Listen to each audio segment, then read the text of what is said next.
Zabuza stared at the boy like he grew a second head. There are no truces in fighting, boy. It's not until your opponent is dead that a fight is over. That's a little too serious for me, but if you insist. Naruto walked to the land and put Hinata down. It'll go help the others and tell Kurenai-sensei to do the same. Hinata was about to walk off when she felt a hand on her waist. Turning around, she came face to face with her beloved. He smiled and dropped his head down and kissed ever so softly. Hinata fell into it, but a few seconds later they pulled away and Hinata walked off. You know, boy, loving someone will only lead to pain, said the swordsman with the useless arms. I am not worried, she can take care of herself and I will be there to protect her. Yes, but will you always be there? Said the limp-armed shinobi. I have faith that she will be fine. So let's finish this, shall we? Naruto ran towards him and punched him in the stomach, knocking him back. Zabuza slid on the water but did not go down. He ran at him again, but this time was blocked by a kick. The taijutsu battle raged on but was completely one-sided. Naruto roundhouse kicked Zabuza, knocking him into a tree where he slid down to the roots. He'll end you now with the honor that a swordsman deserves. Naruto unsheathed his sword and posed it to strike. He flew towards the soon-to-be ex-swordsman when out of nowhere a needle hit his target in the neck. Naruto felt confused, then looked at his sword, then at Zabuza. Then next to the man a hunter nin appeared. Thank you for weakening him. I will take care of him now, said the hunter nin. Hold on a second. Naruto walked over to Zabuza and touched his neck. Naruto looked up at the hunter nin and said, may I have a word with you? X.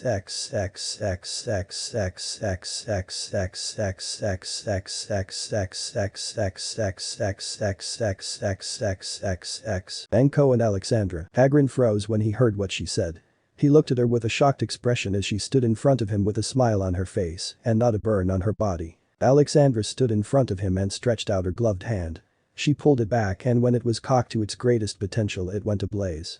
She swung it and struck him in the face, making him fly off of the ground and rocket towards the water.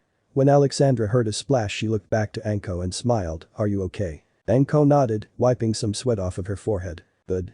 I am sure Master would be mad if he found out one of his was hurt or worse. One of his?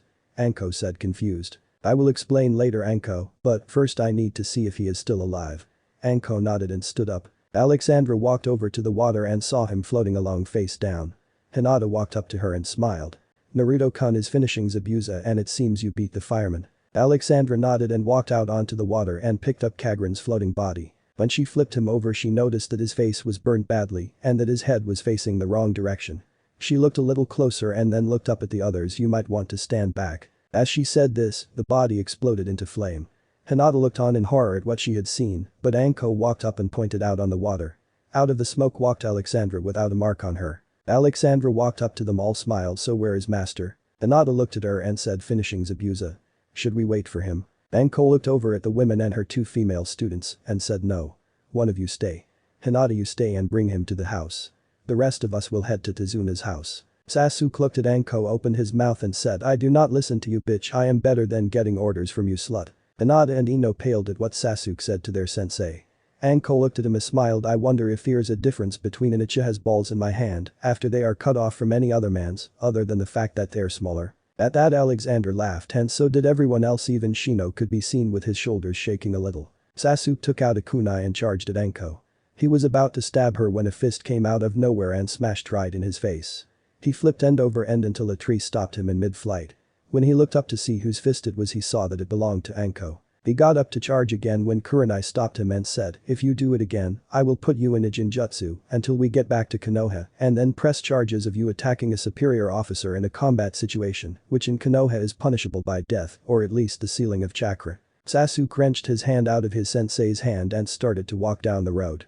Hinata walked up to Tezuna before they left and asked for directions to his house. After she got the instructions to get to the house, she walked over to see if Naruto was done. When she got there, she saw him talking to a hunter nin. She sat down by a tree on the shore and waited.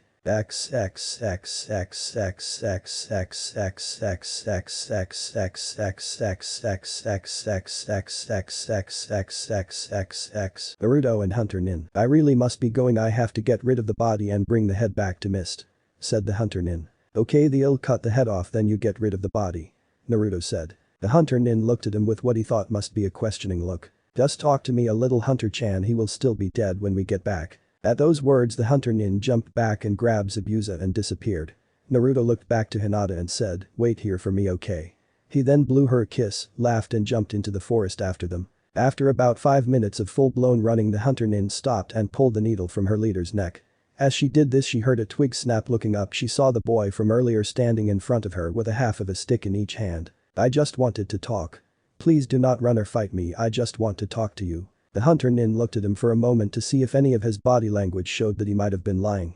After a minute of staring at him, she placed her leader's body on a tree branch, then turned back to the multi-hair colored ninja. "What is it you want to talk about, Lee-san?" she said, trying to sound like a boy as much as possible. Naruto smiled at the hunter and said, "I just wanted to ask a few questions, make you offer, and ask to see a pretty girl's face." At this, the hunter stiffened and turned full towards him. "How do you know?" Naruto gave his foxy smile, then disappeared. The now newly established girl looked around from him and saw nothing. She then felt something, a hand going around her waist.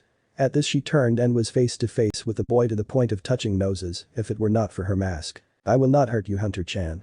I just wanted to be a little closer." He let her go and took a step back. She felt lost when he removed his hand. It was like she felt emptier without it. She put a hand where his just was and then spoke. "What do you want to ask, Lee-san?" "First off, my name is Naruto.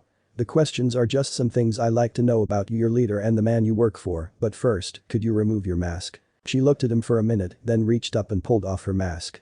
When the mask cleared her face, he gasped. She was beautiful. She had long brown hair, creamy white skin, a face that would bring any man to their knees, but what really struck him were her eyes. They were just like Camus, they held the sadness and hurt that he knew all too well. He walked up to her and reached his hand out to touch her. She backed up from him, worried what he might do with the hand. Naruto looked into her eyes and let his mask slip from his eyes. The girl saw the look in his eyes and gasped. They were like hers but showed more pain and hurt than even she thought was possible for a human to hold and still be alive. Naruto walked to her again, but this time she did not move. He put his hand on her cheek and stroked it while looking into her eyes. "What is your name?" She felt so warm when he touched her, more than she ever had in her life. "It's Haku, Naruto-san." "What a beautiful name." "Haku, are you and your leader working for Gato?" She was in rapture with his touch. It was intoxicating. She had never felt such delight or joy from something so simple as a touch. "Yes. We are, Naruto-kun." "Did she just call me Naruto-kun?" Haku stiffened at that. "Did I call him Naruto-kun?" Haku backed away, thinking that he had done something to make her so compliant. She looked at him with a look of betrayal and hurt. Naruto looked at her and saw the look and said, "I did nothing, I swear. I will back up and not touch you again. If it will make you feel better, you can bind my hands behind my back." Naruto turned around and put his hands together behind his back. Haku walked up to him and tied his hands together with some wire. Naruto turned back around and faced the kunoichi. "Why are you working for Gato? What do you get out of it?" Haku looked at him and said in an emotionless voice, "I work for him because my master wants to, and I get nothing out of it but to serve him." Naruto looked over at the still incapacitated Zabuza. "What are you to him and why do you serve him?" "I am his tool, a weapon for his use, and I serve him because he wanted me."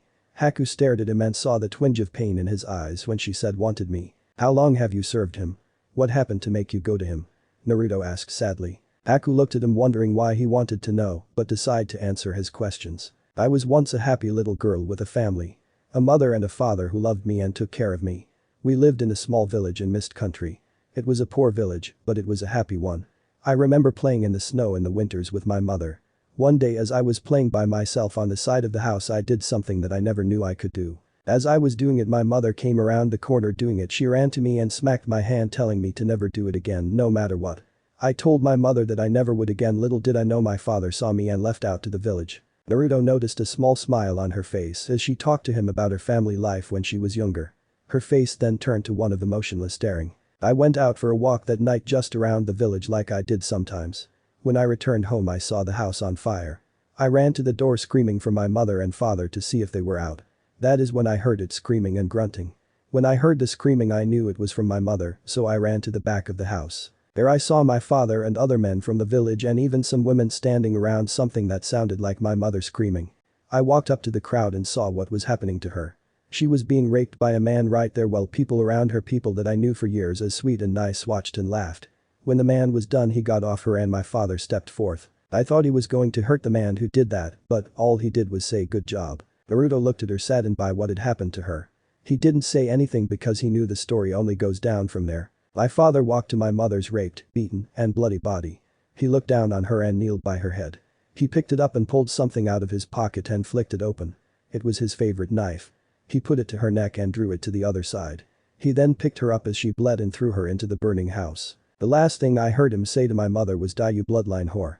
He then turned to me, knife in hand, and blood covering his shirt and running down his knife in hand. He walked to me and brought his knife up and cut my arm. At that she lifted her sleeve on her right arm and showed him a scar on it that went from the end of her wrist to her inner elbow.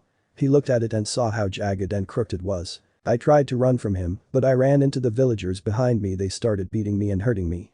After what seemed like hours they stopped and parted to let my father through. I looked at him and saw my death, but I could not move from the spot where I fell. I reached out for him and asked him why. He said that I was a bloodline whore like my mother and that people with bloodlines were evil and needed to die. He raised the knife and cut me again. She reached for the collar of her battle kimono and pulled it down. Naruto looked and blushed. He turned back to see what was there. He saw her cream-colored skin of her shoulder and looked down further to see an X-shaped scar over her heart. He looked down a little lower and saw that her breasts were wrapped tightly to give the appearance of small to no breasts, when in fact Naruto thought that they were probably a C-cup.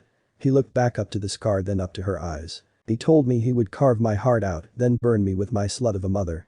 I was scared and frightened but was waiting to die. As he got closer something felt weird inside me. I felt like there was a cold line running down my back and neck and it started to snow. I looked up at my father with his evil glint and pulled the string thinking that it was death calling. What happened next was shocking. I closed my eyes then heard screaming, and when I opened them up again everyone was dead and the house was no longer on fire. I stood up to the best of my ability and surveyed the area. It was snowing heavy and the wind was blowing hard. I looked down to see my father dead before me with a look of pure horror on his face. I left that place and moved from village to village around mist, stealing to survive. Naruto looked at her. He knew how it felt, stealing just to live for a few more moments. I was sitting on a bridge about a year after that and was thinking about jumping over the edge to end it all when a demon walked up to me. He talked to me like I was normal, asked me questions, and I told him my story. He was asked for me to show him what I could do and I did, thinking that it could not get worse. He told me that he would like me to come with him, that he would have me with him and he would teach me. I thought about it for a few minutes and then agreed. He took me and this man known as a demon and killer and treated me like I was a living tool and I was happy. We traveled through mist and the areas around it, training, taking jobs, and fighting. I have served Zabuza-sama since I was 6 years old. I have traveled with my demon master through misty lands and more for almost 9 years. At that Naruto smiled at that. I understand you better than anyone could, Haku. Haku looked at him like he was crazy. How could this mere boy know her kind of pain? She then remembered something that he had said earlier. What is the proposal you were talking about earlier? Naruto smiled and looked her in the eyes. Why don't you, your master and his friend join the Leaf? We could use people like you. With your bloodline you would welcome with open arms. My village loves them, you would have the pick of the guys and would be treated like a queen. Haku looked at him in disbelief. They like bloodlines no matter what they are. Zabuza could become a sensei there and his friend too, said Naruto as loud as he could. Haku thought about it and decided to talk about it with her master. If you give me some time to talk about it with Zabuza-sama, I can give you an answer in a few days. That is fine, Haku-chan. Meet me in 5 days in the forest behind Tazuna's house with your choice. He turned and started to walk away but stopped and looked back at her and said, "Oh, and wear something that a beautiful lady like yourself should, please." He then disappeared, leaving a still dead to the world Zabuza and a red-faced slack-jawed Haku. Back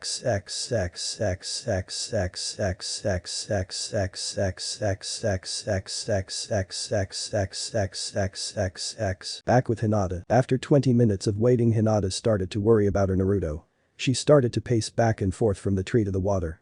She was about to go out and find him when she felt 2 arms wrap around her. She looked down to see tanned arms and white gloves. She leaned in and looked over her shoulder to stare into his equally pupilless eyes and smiled. He spun her around and told her with a huge grin on his face, "Come with me. I have something for you." She looked at him wondering what it could be.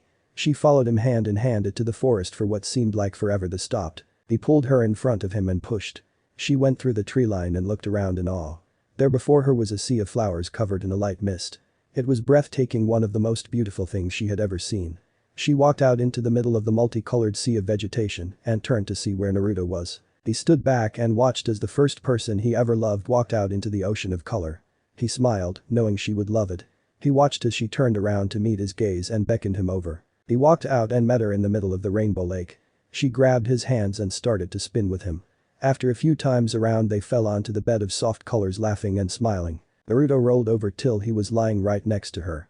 He turned his head and looked into her pale lavender eyes and said something he had never said before to anyone, "I love you." Hinata felt so happy. Finally, after all this time, he had said it. She had been worried cause he never seemed to say it to her. She smiled at him and rolled over to lie on him facing him. I love you too. They kissed one another and after a moment they pulled apart. You're the first person I have ever said that to Hinata. I wanted to bring you here to make you remember it for all time. She smiled at him and said you could have said it anywhere and I'd remember it forever. The place does not matter, it is the saying of it that does. He smiled at her and wrapped his arms around her back.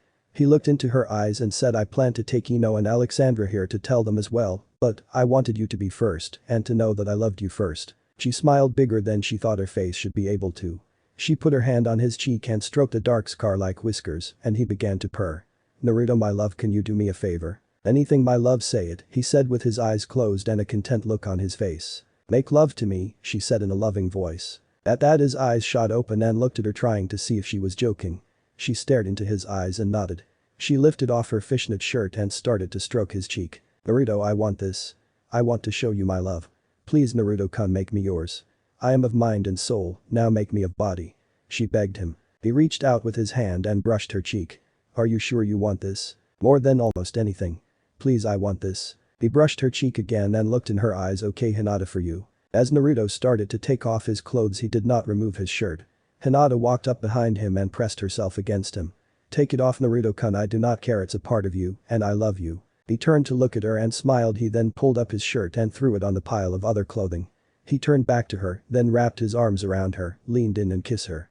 They then fell onto the ground holding one another to begin their afternoon of love.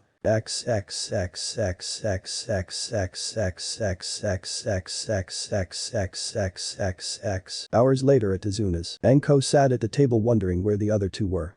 It had been close to 3 hours since they got to the house and it was nearing nightfall and the two still had not gotten back. She was ready to go look for them when she heard a knock on the door. She walked over to it and swung it open. Standing there were Naruto and Hinata, looking like they just woke up. Where were you two?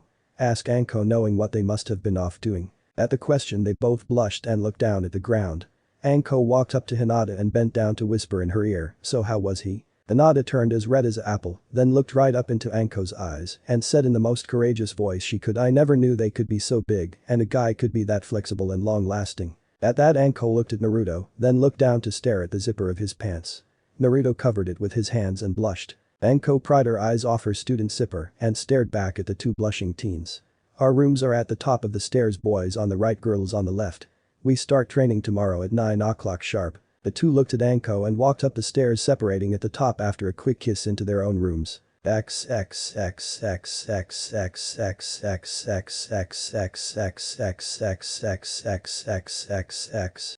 Hinata walked into the room with her eyes closed and humming in satisfaction. She closed the door behind her and spun around laughing. Sounds like you two did more than walk. Turning around she saw that she was not alone in the room. Around her were all the other girls. She looked at Anko wondering how she was here when she saw her downstairs. She was about to ask when Anko said shadow clone. Hinata nodded and then blushed. Alexandra looked at her and smiled, so tell us.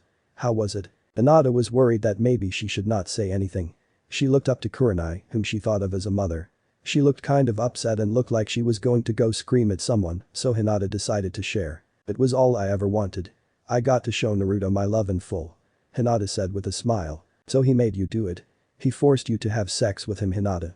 Said a pissed off and paranoid Kurenai. She stomped to the door and threw it open, crossing to the boys' room and throwing it open. No, I wanted to do it. Exclaimed a worried Hinata. She looked around the room and could not find him. She looked at her team and asked in an evil voice, where is he? They all pointed at the bathroom door in the corner. She walked over to it and kicked it in. Standing there in nothing but a pair of boxers was who she thought was Naruto. She paled at seeing him without a shirt on. There looked to be scars riddling his back, there was what looked like words branded and what looked like moving tail tattoos spread across his back. Naruto turned and she paled even further when she saw his chest that was even worse than his back. He walked over and calmly shut the door. Kurenai walked back over to sit on the bed in the room. After a good 5 minutes he came out of the bathroom in his shirt and a pair of shorts. He looked over at Kurenai and smiled sadly.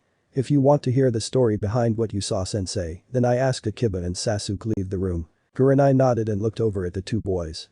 You two leave the room, go downstairs and do something, do not come near this room till we say so or come out. Akiba and Sasuke looked at their sensei, then Sasuke spoke up, why do we have to leave? I want to see what you saw and why does Shino get to stay? Akiba nodded in agreement. Naruto stood up and looked at them. You two do not know me or like me enough for me to trust you with my secrets. As for Shino, I trust him. I have a right to know anything you know, Dobe. I am an Uchiha, an elite, and any secret you have can be of use to me. He turned to sit down when he was pulled off his feet and thrown out the door. When he landed he turned back to see Alexandra where he used to be. She looked over at Kiba and asked in a menacing voice, "You want to go for a ride or walk out yourself?" Kiba walked out the door grumbling about not getting to hear anything. Alexandra picked up Akamara and handed him to the dog boy, "And take your little dog too." That being said she slammed the door, then put her hands on the front and after a second a red shimmer appeared over the door then disappeared. "That will make sure no one interrupts us," said Alexandra as she walked back and sat next to Kurenai on the bed. Naruto walked into the middle of the room and looked around at where everyone was. Shino was standing to the right of the bed while Kurenai, Alexandra, and Anko were sitting on the bed. Hinata was standing next to him and Ino was on the left side of the bed. He looked at each one of them in turn and then focused on Shino. "How long have you known about me, Shino?" Shino looked at him then answered in his usual emotionless tone, "Since I started school with you." Naruto nodded still looking at him. "You were one of the only person that sat next to me throughout our school years. Sometimes you even got up and moved to sit next to me on some of my worst days. Once I even remember, after what I am about to show you, you came to my apartment cause I was not at school for a week. For that Shino I thank you more than you can ever know." Naruto walked up to the bug boy, as he was called by those who did not understand him, and hugged him. Shino stiffened at the contact but loosened up after a minute. Naruto backed away from him and bowed. "You are a good friend of mine, and for what kindness you have showed me my clan will always be there to help you and yours." Hinata stood up and walked up to Kurenai. "Before we talk about what you saw let me tell you something. Kurenai, I asked him to make love to me. I was not tricked. He did not want to at first, but I begged him and he did it for me. Do not worry, I used the birth control jutsu we are taught in school in the Kunoichi only classes. He told me that he would not do it because he was scared I would get pregnant and ruin my life with his baby." Kurenai looked from Hinata to Naruto then back. "Kurenai-sensei, I love Hinata. She is the first person I have ever loved. I want her happy and that is what made her happy. I just had to make sure that I would not ruin her life." Kurenai nodded to him and smiled, happy that her ex-student was happy and that she man she loved was considerate to her life and feelings. Naruto then looked over at his peers and senseis and said with a sad voice, "I will show you what Kurenai saw and explain it." At that he lifted his shirt and everyone in the room who had never seen his chest before and even some that had gasped. The room was silent as his shirt was pulled from his body and placed on the ground. He looked around to see the faces of the only people in the area that he trusted and that trusted him. He looked at each of them in turn starting with Hinata. She showed no change in color or in composure, but he was not surprised she had seen and touched the show. She just looked at him with a hungry look like he was a drug and she needed her fix. He smiled at her and continued on. He looked over to his one true male friend. Shino for the life of him still had on his neutral face but you could see that he was drastically paler and you could hear a faint buzzing noise coming from him. Naruto looked down to see his longtime friend clutching his hand tightly to the point of it turning a slight purple. Looking back up to his face he saw something that he never thought he would see from Abiram, a single tear rolling down his face. He nodded and continued to the next person. He turned to look over to see his flaming-haired fox. She had a look on her face that could only be described as a face of pain and true sadness. He walked up to her and pulled her down so he could whisper in her ear. "We will talk later, okay?" He let her go and looked her in the eyes. She nodded to him and he kissed her on the forehead. When he turned to walk back he heard someone fall. He turned around to see Ino on her knees crying and saying something low in a quick fashion. Naruto walked over to her and kneeled before her. That is when he could hear what she was saying. "I'm sorry, I'm sorry, I'm sorry, I'm sorry." He grabbed her chin and lifted it up so he could see into her eyes. After a second of eye contact she looked away again and pulled her knees to her chest. She started to rock back and forth saying the same thing and crying. "Ino, you have nothing to be sorry for. You have never hurt me." At those words she got louder in saying she was sorry. He looked over at Alexandra and said in a sad voice, "Take her into the bathroom and tell her slowly about some of the things. When I am done I will knock on the door and then talk to her myself, okay?" Alexandra nodded and then walked up to Ino and gentle picked her up. When she was about to enter Naruto heard Ino say, "I do not deserve him."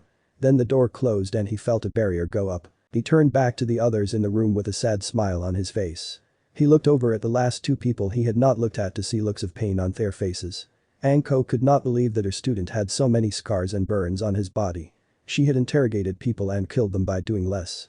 She was also shocked to see that he had more scars than her mentor Ibiki. Kurenai on the other hand had never seen anything like it. He looked like he had been diced up and fried. How could anyone survive something like that and still be sane? Naruto looked at each of them in turn again and then started to spec. "Since the age of 2 I have been beaten, stabbed, branded, skinned, poisoned, and raped among other things. At the word raped, everyone in the room turned a little green. Let me tell you all now that I can heal almost any wound within minutes if not seconds. He took out a kunai and sliced the back of his arm, letting the ruby liquid well up and drip out. He waited a minute or two, then took a cloth and wiped the blood off. He showed the audience his arm that was now clean and slice-free. He then explained to them that after years of him healing from beatings that the villagers started to experiments to see what could leave a scar on his super healing body. He told them about the villagers' different attempts using everything from bleach to manure.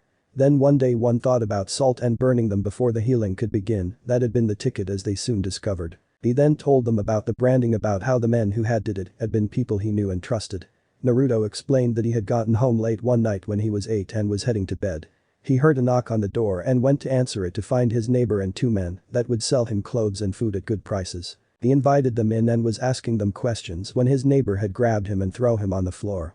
He then explained that 2 of the men held him down as his neighbor took out the special brands and made them white hot with a fire jutsu. They then branded him to the point that they were searing the bones on his back. They then flipped him over onto his devastated back and held him down hard as they branded the front. He talked about the men then when finished pouring salt into the wounds and then pissing on him. They left him there to sit covered in salt and piss as they destroyed his apartment and burned his 2 only possessions, a book on the bugs of Konoha and a stuffed frog he got on his 8th birthday from 2 random people. As he told them about those gifts, he cried for the first time in the whole speech. Shino and Hinata knew what he was talking about because they were the ones who got the gifts for him. It made them both sad and happy that he remembered but had lost the gifts. Naruto continued on about how no one had found him for close to 3 days. He then went off into the story they were all afraid and also could not wait to hear. He told them how that one day when he was 9 a woman from at a local store had asked him if he would like to come out with him and meet her daughter who was around his age and have dinner with them. He explained to his listeners that when he got to her house and he met her daughter who was a fellow ninja in training. At this they all gasped. Someone's mother that they knew had raped their friend. This was kind of scary for them and were wondering who was this mother. Naruto continued on to say that it started to rain and she asked him to spend the night. He agreed, thinking that this woman maybe would take him in and be his mom. She sent her daughter to bed saying that I was going to sleep on the couch. She brought me to a room and said I was going to sleep with her. I thought that it was okay, she was going to treat me like a son. She brought me into the room and told me to lay on the bed and close my eyes and I would get a big surprise. They looked at him wondering how he could stand there showing no emotion and say all this. Hinata was worried that he would break down soon or go into a depression. I did as she told me to and after a few minutes I felt things tied to my wrists and then my ankles. She told me to open my eyes and I did, to find her standing before me naked and myself chained to the bed. She tore off my clothes and she did it. She raped me, laughing, saying that she would have a child with a bloodline. She laughed as I cried and begged her to stop. She said that I would give her the power to make her clan strong and powerful. After a few hours she threw me from her house. She calls me names and pretends like nothing happened, so I guess no baby. Hinata was on her knees crying her eyes out. She stood and walked to him, grabbing him. She hugged him to her. After a good few minutes she pulled back and looked him in the eyes with a look that could kill a grizzly bear in its tracks. Tell me who she is so I can kill her. Naruto looked at her and smiled. He bent down and kissed her. Thank you, but I will take care of it, okay? He then looked around to see murderous looks coming from the whole room. I will not tell you her name. I told myself I would kill her myself one day. They eased up a little but still looked mad as hell. He then told them about the rest of his life, about the looks, the violence, and being alone. How he was told about the Kyuubi and how he killed the old woman and how he decided and set out to accomplish his suicide. He walked up to Anko after putting his shirt on. He knelt before her and hugged her. She was surprised but hugged him back. You picked me up and took me to the hospital. You brought me my Hinata to me. For that I will always be in your department. If you ever want or need anything I will give to you or get it if it is within my power. He then bowed before her, raised up and kissed her forehead. Anko was shocked and blushed a whole new shade of red. For one ninja to give their department to another was like getting marriage, and that it is a vow, one that will be there all your life till paid. She could ask for his life for him to be her slave and he would have to do it or be dishonored forever. She had never had a department like this given to her, though she had given it to the Hokage when he spared her. She looked at him and nodded. He then turned to the bathroom and walked to it. Before he reached it he turned back and smiled at them. I am going to talk to Ino. You guys can talk to yourselves and ask Alexandra any questions you need answered within reason. She knows all of my secrets. He turned back around and knocked. The door opened to show Alexandra with a slight frown and no sign of Ino. He walked past Alexandra to see Ino in the tub. He turned his head and looked at Alexandra. How far did you tell her? Alexandra looked at him and smiled. I just told her all of it but did not mention the woman's name. The whole time she sat there saying she was sorry.